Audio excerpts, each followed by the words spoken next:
Bienvenidos y bienvenidas a la clase número 1 de Fisiología Humana de la carrera de Obstetricia. Si no son de Obstetricia, largo. No, mentira. Pueden quedarse. Y antes de empezar me gustaría presentarme. Me llamo Dimitri Leiva, soy estudiante en mi segundo año de la carrera de Enfermería y aprobé Fisiología con promedio 6. Esto no lo digo para flexiar, sino que para darles a entender que tengo las facultades para enseñar el curso. A mí me encanta enseñar, y si puedo facilitarle la vida a otras personas enseñando algo que me gusta, pues mucho mejor. Estos son ustedes. Están mirando esta escalera tipo, ¿qué significa? Porque hay una escalera con letras y números, me confunde. ¿Cuál es el mensaje oculto detrás de esto? Cada escalón es una tutoría, y al final de todas las tutorías habrá una recompensa, y esa recompensa es la aprobación. ¿Qué? ¿Aprobación social? No, aprobación del curso de Fisiología Humana. Así que aquí viene mi primera promesa. Si se quedan y participan en cada una de las tutorías, yo les garantizo que van a aprobar el ramo, porque si yo lo hice, ustedes también pueden. Y vean las tutorías que me esfuerzo mucho haciéndolas en contenido de calidad, y sí, aprovechen antes de que lo vuelva contenido solamente para miembros. En este primer capítulo vamos a hablar de 4 encabezados principales. El primero es la homeostasis. Vamos a hablar también de la distribución de líquidos. El tercer punto del cual vamos a hablar es el transporte molecular. Y por último vamos a hablar de la sinapsis. Así que, para el final de este video estoy seguro de que van a entender cada uno de estos encabezados y van a decir, wow, vale la pena. Entonces, el primer punto del cual les quiero hablar es la homeostasis. Para entender la importancia de esta puse 2 dibujitos, una pecera y una persona. Si aumenta la temperatura ambiental, que es un factor externo, va a aumentar tanto la temperatura de la pecera como la temperatura de la persona. La diferencia entre la pecera y la persona es que la persona tiene sistemas de integración que devuelven el valor fisiológico a su rango homeostático. La pecera no tiene esto, así que si aumenta la temperatura ambiental, también va a aumentar la temperatura de la pecera. Va a empezar a hervir el agua y el pez va a morir. Es por esto que la homeostasis se define como una constante que se mantiene en equilibrio a pesar de los cambios externos. Una vez descrito la diferencia entre la persona y la pecera, que es que la persona sí tiene sistemas de integración, hay que enfatizar en ¿qué son los sistemas de integración? Pues tenemos 2 sistemas integradores principales, son 3, pero para esta clase nos sirven solamente 2. Tenemos el sistema nervioso con su mensajero que son las neuronas, y tenemos el sistema endocrino que su mensajero son las hormonas. ¿En qué difieren estos dos? En que el sistema nervioso es más rápido. Llega más rápido, pero su efecto dura poquito. Por otra parte, el sistema endocrino tarda más en llegar ya que viaja por el sistema circulatorio, pero su efecto dura más, es como para regular a largo plazo. En una analogía para maximizar la comprensión de los conceptos, tenemos en que el sistema nervioso es como un te amo enviado por WhatsApp. El mensaje llega rápido porque es instantáneo casi, dependiendo de tu internet, pero con un 5G el mensaje llega en un segundo. Pero el efecto dura poquito, tipo la chica recibe el mensaje y dice, mira, envió un te amo sin emojis, sin flores, sin sticker, este tipo es un chanta. Por otra parte, el sistema endocrino es como una carta enviada por correo. Una carta escrita con letra cursiva, con perfume del tipo, la chica va a quedar loca. Tipo, mira, este tipo es muy detallista, va a ser mi mejor amigo por toda la vida. ¿Se entiende? Entonces, en resumen, el sistema endocrino tarda más en llegar, pero su efecto dura más. Por otra parte, el sistema nervioso llega muy rápido, pero su efecto dura poco. Los sistemas integradores no tienen un botón que dice homeostasis y al presionarlo devuelven el equilibrio.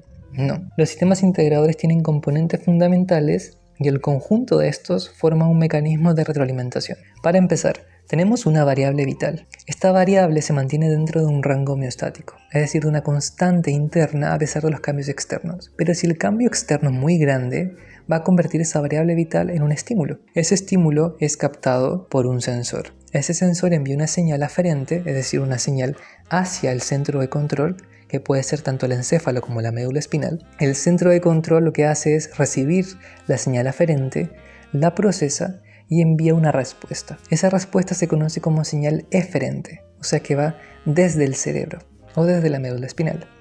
Entonces, aferente es que va hacia el centro de control y aferente es que va desde el centro de control. El centro de control envía, como dije, esta respuesta hacia un efector o órgano diana. El centro de control envía la respuesta, pero es el órgano diana quien la realiza. Y esa respuesta lo que hace es devolver el estímulo a su rango homeostático y volverlo a convertir en una variable vital dentro de sus rangos homeostáticos. Como referí anteriormente, el conjunto de componentes forma el mecanismo de retroalimentación, y este se divide en dos: retroalimentación negativa y positiva. Que no los engañen los nombres, negativo no es malo y positivo tampoco es tan bueno. El mecanismo de retroalimentación negativa es un mecanismo homeostático porque devuelve el equilibrio. El sistema de retroalimentación positiva, al captar este estímulo, genera un asa de respuesta y ese asa de respuesta aumenta aún más el estímulo, o sea que saca aún más el valor fisiológico de su rango. Sé que no se entiende mucho, pero pongamos un ejemplo. En la retroalimentación negativa se capta un estímulo, aumento de temperatura. Se genera un asa de respuesta, que era sensor, centro de control, efector, y esa respuesta es que se envía acetilcolina a las glándulas sudoríparas. Las glándulas sudoríparas secretan sudor, el sudor se evapora y la temperatura baja. Entonces, todo este sistema de retroalimentación negativa lo que hizo fue captar un aumento de temperatura y la respuesta fue bajarla, devolviéndola a su valor fisiológico normal. Por otra parte, el sistema de retroalimentación positiva capta un estímulo, por ejemplo, aumento de presión uterina. En el parto, la cabeza del bebé genera presión en el cuello uterino. Esa presión es captada por el sensor, que son los mecanorreceptores del cuello uterino. Esos sensores envían una señal aferente al centro de control, que es el hipotálamo. El hipotálamo envía una respuesta desde el hipotálamo, infundíbulo, neurohipófisis, que se conoce como oxitocina. La oxitocina llega al útero y genera aún más aumento de presión. Entonces, la respuesta aumenta el estímulo aumenta aún más la respuesta. Es un círculo vicioso, no tiene fin. La única forma de tener un sistema de retroalimentación positiva es a través de un factor externo. En este caso, ¿cuál sería el factor externo? Que el bebé naciera. ¿Por qué ocurre esto? Porque si el bebé nace ya no hay presión en el cuello uterino. Si no hay presión en el cuello uterino ya no se libera oxitocina. Si no se libera oxitocina ya no van a haber contracciones uterinas. Y si no hay contracciones uterinas ya no va a haber presión en el cuello uterino. Entonces se detiene todo. El sistema de retroalimentación negativa devuelve la homeostasis. Entonces es un mecanismo homeostático. El sistema de retroalimentación positiva no es homeostático porque aumenta aún más el estímulo y la única forma de detener ese estímulo es por factores externos. Entonces no es homeostático. El segundo punto del cual les quiero hablar es la distribución de líquidos. Tenemos que el 100% de nuestra masa corporal total se divide un 60% en líquido y un 40% en sólidos. Es decir que si peso 100 kilos, 60 kilos son pura agua. Pero el 40% restante, ¿qué es? Este se divide en proteínas, carbohidratos, lípidos, ácidos nucleicos, vitaminas y minerales. Siendo así, el 100% de nuestra agua total se divide en tres partes: 2/3 en líquido intracelular, o sea, dentro de la célula, y 1/3 en líquido extracelular. Del líquido extracelular lo vamos a dividir en 4 partes: 3/4 en líquido intersticial, que es el líquido que comunica la célula con el medio ambiente, es el líquido por donde la célula nada. Es como en la analogía de la pecera, el agua de la pecera sería el líquido intersticial y el pez sería la célula. Y el restante, es decir, el 1/4 restante, corresponde al líquido intravascular, o también llamado plasma, el cual compone en un 55 o 50% a la sangre.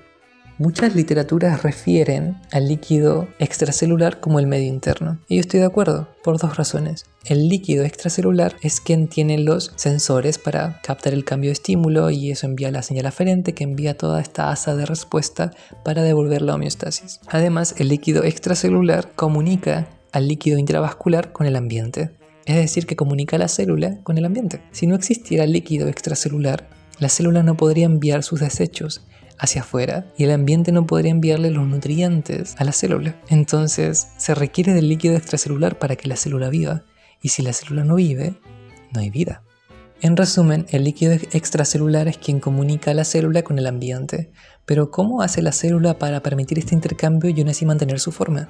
Esto lo hace a través de la membrana plasmática. Bien sabemos que la membrana plasmática tiene de función mantener la forma de la célula y permitir el intercambio de nutrientes, pero lo que no muchos saben es que la membrana es semipermeable, es decir, que permite el paso de ciertas sustancias e impide el paso de otras. La membrana permite el paso de sustancias sin carga, como los gases o como los lípidos, pero impide el paso de sustancias con cargas parciales o con cargas totales, como los iones, los aminoácidos, la glucosa e incluso el agua. Entonces, si la membrana es como una muralla que impide el paso de muchas cosas, ¿cómo es posible que tenga una permeabilidad tan alta y permita el ingreso y salida de muchas sustancias? Esto lo hace a través de las proteínas transmembrana, las cuales tienen como función aumentar la permeabilidad de membrana, permitiendo el paso de sustancias que usualmente la membrana no deja pasar. Si la membrana mantiene la forma y permite el intercambio, y las proteínas aumentan la permeabilidad de este intercambio, ¿cuál es la fuerza que impulsa el movimiento? Pues esas fuerzas son los gradientes químicos y gradientes eléctricos. El gradiente químico también se conoce como gradiente de concentración, es decir, que las moléculas se van a mover desde un punto de mayor concentración a un punto de menor concentración. Por otra parte, el gradiente eléctrico se basa en que las moléculas van a seguir la carga eléctrica más fuerte entre dos compartimentos.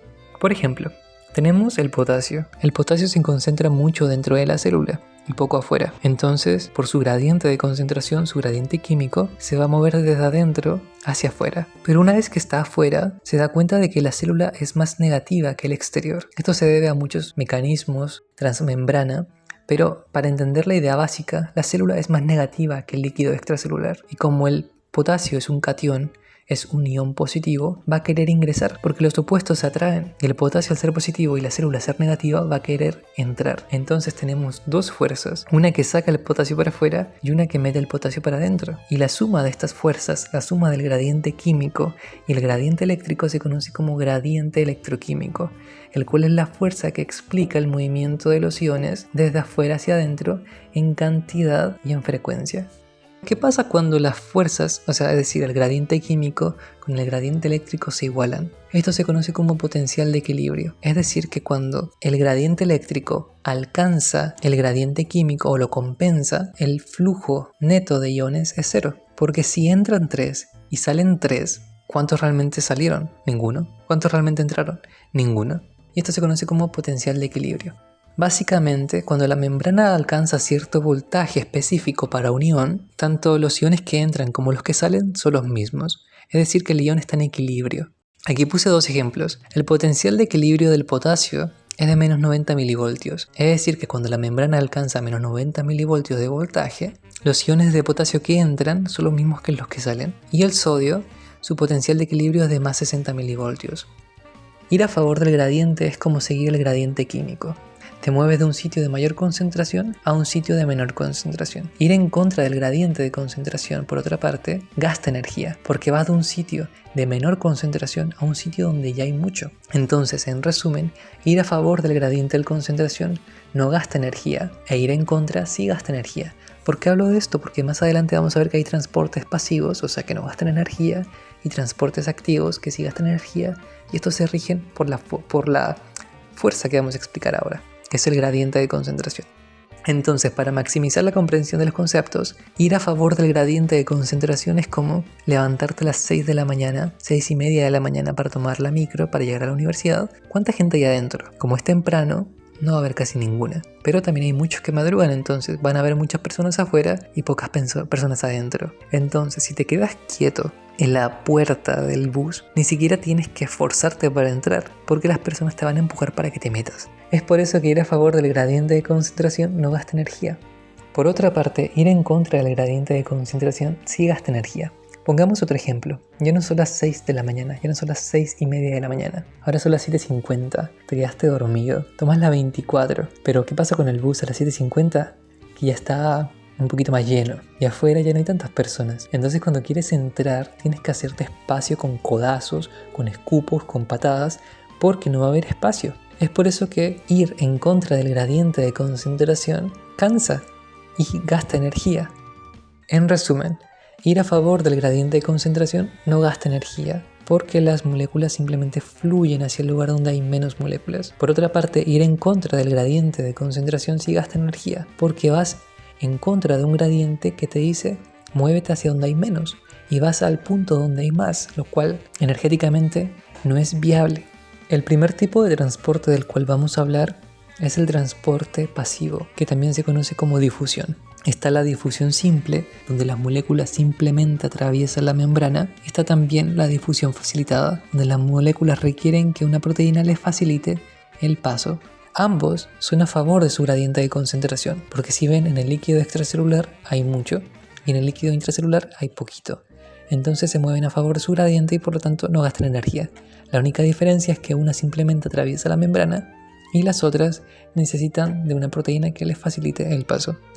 El segundo tipo de transporte del cual quiero hablar es el transporte activo primario. Por ejemplo, la bomba sodio-potasio TPasa saca 3 iones de sodio a un lugar donde ya hay mucho sodio y mete 2 iones de potasio donde ya hay mucho potasio. Entonces, ¿cuál es el propósito de esto?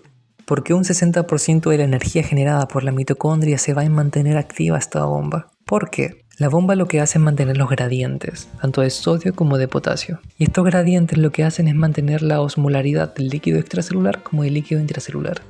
Si sacáramos esta bomba de la ecuación, lo que pasaría es que se acumularía ion dentro de la célula y como la célula es más pequeña que el líquido extracelular, significaría que aumentaría la osmolaridad de la célula. Y al aumentar la osmolaridad, el agua se desplaza hacia adentro por osmosis, con el fin de diluir a la célula. Entonces la célula se hincharía y explotaría por lisis. ¿Se entiende? Entonces la bomba sodio-potasio TPasa sirve para mantener la forma de la célula, porque si quitamos esa bomba, la célula explotaría porque se hincharía de agua. El tercer tipo de transporte del cual vamos a hablar es el transporte activo secundario. ¿Por qué secundario? Porque si vimos antes, el transporte activo primario ocupaba ATP, generado por la mitocondria para mantener el volumen y que la célula no explote. Pero el transporte activo secundario no ocupa ATP, ocupa los gradientes. Antes mencioné de que la bomba mantiene gradientes y estos se manifiestan como energía. ¿Por qué?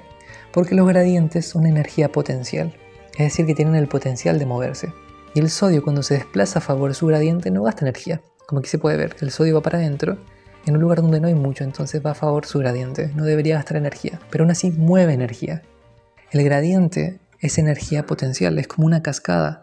Una cascada se mueve, una cascada fluye, pero si le pones unos tronquitos, la cascada se detiene. Eso no significa que esté estática, el agua se sigue moviendo y tiene el potencial para moverse, pero no lo hace porque está obstruida. Si quitamos esos tronquitos, el agua va a fluir con mucha fuerza. Eso es lo que hace el sodio. El sodio desplaza energía. Y esa energía es usada por transportadores para desplazar otras sustancias en contra de su gradiente.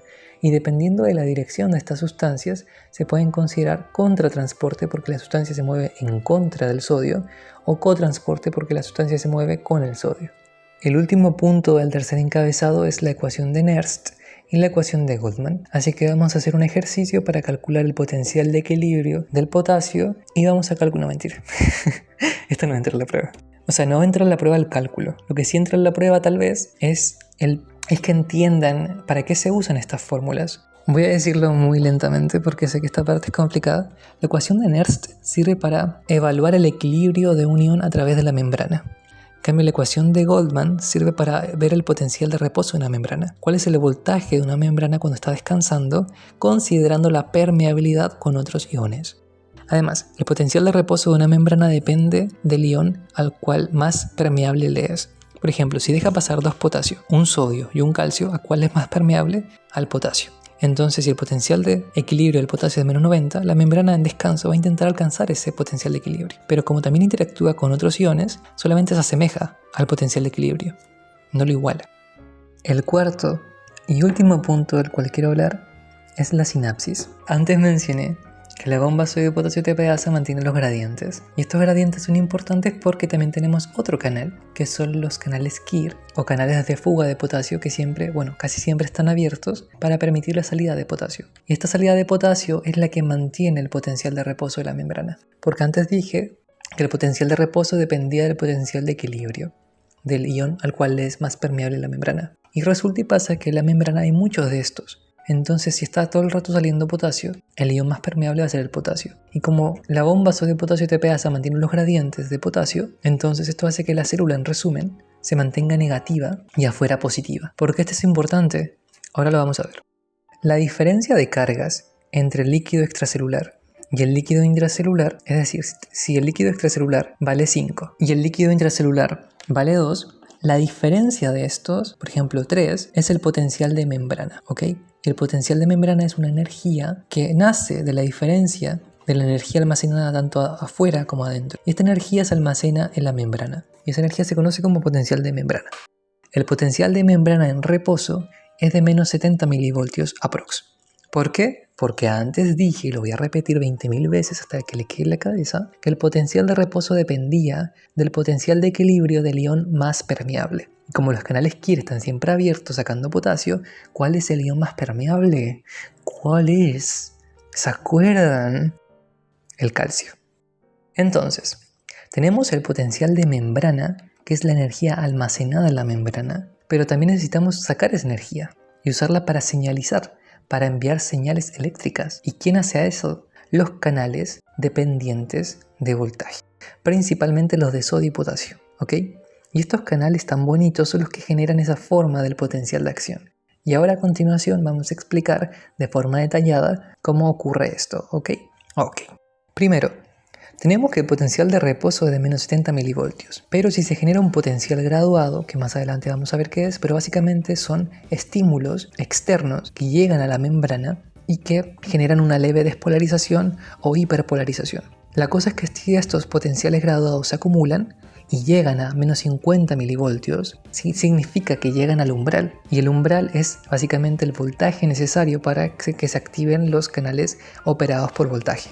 Cuando se alcanza los menos 50 milivoltios, se abren de forma agresiva muchos canales operados por voltaje de sodio y de potasio, pero principalmente los de sodio son los que permiten esta explosión del potencial de acción, o bueno, la explosión de la energía. Los de sodio se abren en un segundo, así, instantáneamente. Eso despolariza mucho la célula porque entran muchos cationes y hace que la célula se haga más positiva que el líquido extracelular. Y si se acuerdan, el potencial de reposo de qué dependía del ion al cual la membrana le es más permeable. Y si entra mucho sodio, el ion más permeable va a ser el sodio. Y el potencial de equilibrio del sodio es de más 60. Entonces la célula va a intentar alcanzar ese potencial de equilibrio despolarizándose hasta más 30. Cuando llegan a más 30 más o menos, los canales se cierran. Entonces cuando estos canales se cierran, finalmente se terminan de abrir los de potasio. Cuando se llega al umbral, tanto los de potasio como los de sodio se abren al mismo tiempo. La diferencia cinética es que los de sodio se abren instantáneamente y los de potasio tardan más en abrir.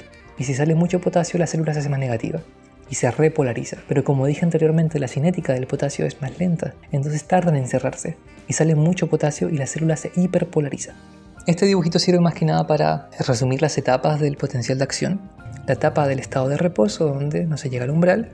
Cuando se llega al umbral es cuando se despolariza la célula, se abren los canales de sodio dependientes de voltaje. Esa es la fase 2. La fase 3 es cuando los canales de sodio se bloquean por mensajes internos. Ahí no puede entrar sodio. Esto se llama periodo refractario absoluto. Significa que no se puede generar otro potencial de acción. Esto sirve para darle direccionalidad a la célula y para darle frecuencia, porque si se pudieran generar potenciales de acciones encima de otros, la señal sería regresiva. Es un periodo de descanso que genera frecuencia, y la frecuencia es el mensaje, no es la intensidad, porque la forma, la potencial de acción siempre va a ser la misma. Es la frecuencia de los pi, pi, pi, pi, de los potenciales de acción la que genera el mensaje. Tipo pi, pi, pi, pi es hola, y pi, pi, pi, pi, pi, pi, pi, pi, pi es púdrete. Se repeleaban las neuronas. Y eso. Entonces el periodo refractario sirve para darle frecuencia y direccionalidad al mensaje. Por último, la cuarta fase es el periodo refractario relativo. Aquí los canales ya están desbloqueados. Los canales de sodio se pueden volver a activar, solamente que requieren de un estímulo más grande porque la célula está hiperpolarizada. Entonces ahora vamos a ver cómo interactúan estos 4 canales principales: la bomba sodio-potasio TPasa, los canales Kir y los canales operados por voltaje de sodio y de potasio. En la fase 1 de reposo, la bomba sodio-potasio TPasa está activa porque, claro, esta es la que mantiene los gradientes, que permite que salga potasio constantemente de los canales Kir, y los canales Kir son los que mantienen el potencial de reposo. Así que hasta aquí todo bien. Los canales operados por voltaje están cerrados. Eso tiene sentido porque cuando se abren es cuando se genera el potencial de acción.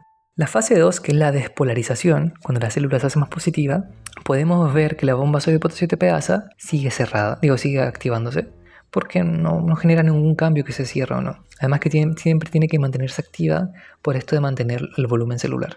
Los canales Kir, por otra parte, se cierran porque, claro, el motivo de la despolarización es que la célula quiere enviar un mensaje. Si quiere enviar un mensaje, tiene que hacerse positiva. Y si los canales Kir están abiertos y sacan potasio, eso disminuye un poco la despolarización. Entonces tenemos unas poliamidas endógenas, que son como este tampón que tapa a los canales Kir para evitar que salga potasio. ¿Ok? Esto solamente pasa en esta etapa. Por otra parte, los canales operados por voltaje de sodio ya se abrieron. Se puede ver que los canales de potasio también. solamente que no están completamente abiertos. Pero los canales de sodio, como se abrieron completamente, permiten el ingreso masivo de sodio, lo cual despolariza la célula y genera este vector hacia arriba. Después tenemos la fase de repolarización. Los canales operados por voltaje tienen dos puertas. La primera puerta está operada por el voltaje y la segunda puerta por mensajes intracelulares. Entonces, en la repolarización, como se puede ver, la puerta 2 es la controlada por los mensajes intracelulares y está cerrada. Entonces, no importa qué tanto voltaje haya, el sodio no puede entrar porque la puerta controlada a nivel intracelular está cerrada. Es por esto que la célula se repolariza, porque los canales están bloqueados. Los canales operados por voltaje de potasio ya están abiertos, entonces el potasio sale, saca cargas positivas y deja dentro cargas negativas, la célula se hace más negativa y por eso se repolariza. Además que los canales operados por voltaje de sodio están cerrados, entonces la célula no puede meter sodio, no puede meter cationes. Los canales Kirr volvieron a estar activos, entonces estos también apoyan a que la célula se haga más negativa y alcance el potencial de equilibrio del potasio. Y la bomba sodio-potasio ATPasa siempre se mantuvo activa. Después tenemos la fase de hiperpolarización, que es la fase donde la célula se hace más negativa de su potencial de reposo habitual. Esto se debe principalmente a que los canales Kirr ya están activos, entonces la célula siempre va a estar negativa. Pero el factor más importante es que los canales operados por voltaje de potasio siguen abiertos porque, como dije, la cinética de los canales operados por voltaje es lenta. Tardan mucho en abrirse y tardan mucho en cerrarse. Entonces, como tardan mucho en cerrarse, la célula se hiperpolariza porque sale mucho más potasio del que debería. Y es por eso que se vuelve más negativa de lo que debería. Y por último tenemos el periodo refractario relativo, en el cual ya podemos ver que el periodo refractario absoluto terminó porque el mensaje intracelular que decía que los canales operados por voltaje se cierran ya no está. Los canales pueden abrirse de nuevo por voltaje. La cosa es que requieren de un estímulo más grande. ¿Por qué? Porque la célula está hiperpolarizada. ¿Por qué? Porque los canales operados de voltaje de potasio tardaron mucho en cerrarse, entonces se hizo muy negativa la célula. Entonces ahora requiere de muchos potenciales graduados para que se genere un estímulo, o para que se genere otro potencial de acción. Los canales Kirr siempre ahora van a estar abiertos hasta que se genere otro potencial de acción y la bomba sodio-potasio ATPasa siempre va a estar activa. Antes de seguir avanzando, porque ahora vamos a ver simplemente sinapsis, hay que entender que hay unos potenciales que se llaman potenciales postsinápticos inhibitorios, que están marcados aquí en rojo, y excitatorios que están marcados en verde. Estos son mensajes enviados desde otra neurona a la neurona que nosotros vamos a ver. Son postsinápticos porque se envían desde la sinapsis de otra célula, de otra neurona. Hay mensajes postsinápticos inhibitorios porque envían GABA del sistema nervioso central o glicina desde el sistema nervioso periférico, principalmente GABA, ¿ok? Y estos neurotransmisores se unen a receptores en la neurona postsináptica y al unirse lo que hace es aumentar la liberación de de potasio o aumentar el ingreso de cloro. Y al hacer esto hiperpolariza la célula. Por otra parte, tenemos a los potenciales postsinápticos excitatorios, guiados principalmente por el glutamato. El glutamato se une a los receptores postsinápticos y principalmente lo que hacen es meter sodio dentro de la célula. Son potenciales graduados que despolarizan levemente a la célula postsináptica. ¿Qué pasa con esto? Porque si se inhibe, si envían señales inhibitorias y excitatorias, al final no pasa nada. Pues no realmente, porque como mencioné anteriormente, la neurona recibe muchos potenciales graduados. Ahora, la suma de estos, que se conoce como suma sináptica, si la suma de estos potenciales alcanza los menos 50 milivoltios, se genera un potencial de acción a través de la neurona. Pero si los potenciales graduados no alcanzan el umbral, no se genera nada. De ahí que el potencial de acción sea una señal de todo o nada. Ahora, ¿cómo se conduce la señal eléctrica? Una vez los potenciales graduados alcanzan el umbral, lo que pasa es que se activan estos canales operados por voltaje. El flujo eléctrico lo que hace es generar un potencial de acción en estos canales. Esa despolarización es captada por los siguientes canales operados por voltaje, los cuales generan un potencial de acción y así hasta los siguientes. Lo que pasa también en las neuronas es que hay algunas que están mielinizadas. Dependiendo si es en el sistema nervioso central o periférico, están mielinizadas por diferentes células gliales. En el sistema nervioso central por los oligodendrocitos y en el sistema nervioso periférico por las células de Schwann. La vaina de mielina es un aislante, aumenta la resistencia y disminuye la capacitancia. Al aumentar la resistencia lo que hace es que el flujo eléctrico positivo viaje de manera direccional y fuerte sin que se pierda en los laterales. Es como, por ejemplo, tenemos un auto en una carretera y si la carretera no tiene un túnel, el auto puede irse simplemente al campo. Por otra parte, la vaina de mielina es como un túnel. El auto no se puede ir a la derecha porque se va a chocar con la pared. Entonces la vaina de mielina lo que hace es aumentar la resistencia para que el mensaje sea directo y direccional. Y al disminuir la capacitancia lo que hace es disminuir la energía necesaria para que los otros canales operados por voltaje capten la energía. Entonces esto lo que hace es aumentar mucho la la eficacia de los recursos, la eficiencia de recursos, porque con la vaina de mielina ahorramos muchos canales. Entonces el flujo eléctrico, la señal eléctrica viaja más lejos, más rápido y se necesitan menos canales operados por voltaje para que viaje. Entonces, una vez llega el flujo eléctrico, gracias a la vaina de mielina, al axón, la despolarización activa canales operados de voltaje de calcio y eso hace que entre mucho calcio al axón. Una vez entre calcio, el calcio lo que hace muchas cosas el calcio acá, pero no voy a enfatizar en eso. El calcio lo que hace es romper unas proteínas que tenían enlazadas a las vesículas con neurotransmisores en los extremos. También el calcio lo que hace es guiar a las vesículas al terminal axonal. Entonces, cuando se unen acá, el calcio también lo que hace es enlazar o unir a las vesículas con el terminal axonal y las une. Cuando las une, los neurotransmisores salen por exocitosis. Por último, cuando los neurotransmisores salen al espacio sináptico y se unen a la neurona postsináptica, pueden unirse a estos receptores que pueden ser ionotrópicos o metabotrópicos. Los ionotrópicos se activan rápido pero su efecto dura poco. Los metabotrópicos se activan más lento pero su efecto dura más, son más moduladores. Entonces, cuando el neurotransmisor se une al receptor ionotrópico, se activan canales operados por voltaje y meten iones o sacan iones, dependiendo de si es inhibitorio o excitatorio. Los metabotrópicos, por otra parte, lo que hacen es que el neurotransmisor se une al receptor. Este receptor activa una proteína G, una subunidad de la proteína G activa una enzima. La enzima lo que hace es activar un segundo mensajero y el segundo mensajero modula a un canal iónico para sacar o meter iones. Demora más porque requiere de recursos intracelulares. En cambio, el ionotrópico simplemente abre las puertas y deja que se metan cosas. Eso sería todo por hoy. Good job, good job. Y ajá, ahora estamos en el primer escalón, en la primera tutoría, y como pueden ver, ahora somos mucho más inteligentes que hace unos 20-30 minutos. Qué estúpidos. Y eso, espero que les haya gustado el video y si quieren más, la siguiente clase va a ser presencial, así que eso. Espero conocerlos y que aprendamos mucho, tanto yo de ustedes como ustedes de mí. Buenas noches.